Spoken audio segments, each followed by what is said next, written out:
কিরে, সবাই আমায় মণ্ডপে বরণ করার জন্য রেডি তো? কই রে সিংহ, কোথায় গেলি? এই তো চলে এসছি মা। বলো আমায় কেমন লাগছে নতুন জামা পরে? বাহ, খুব ভালো লাগছে। এই অসু, তুই রেডি তো? আর আমি রেডি হয়ে কি করব? সেই তো তোমার ত্রিশূল খান আমার বুকে গেঁথে দেবে। গনু, এই কার্তিক, লক্ষ্মী, সরস্বতী, তোরা কিন্তু কান খুলে শুনে রাখ। হ্যাঁ, এইবার মামা বাড়ি গিয়ে যদি বদমাইশি করেছিস তাহলে তোদের কিন্তু আর রক্ষে থাকবে না। মা দাদুকে সাইকেল কিনে দিতে বলো না এবার। আবার তোর বাইরে। আর এই যে বলাই, কবে কাজটা শেষ করবি? আর তাড়াতাড়ি হাতটা চালা রে বাবা। আর কানাই, যাতে চিনি বেশি দিস না, সুগার হয়ে যাবে। আর কানু, আলুটা মাখার আগে ওই হাত দুখানা ধুয়েছিলিস?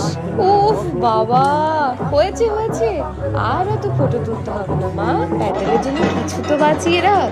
অষ্টমী সাজ তো তোরা এখনই সেজে ফেলবি। ও মা, কি মিষ্টি লাগছিস রে তোরা দুজন।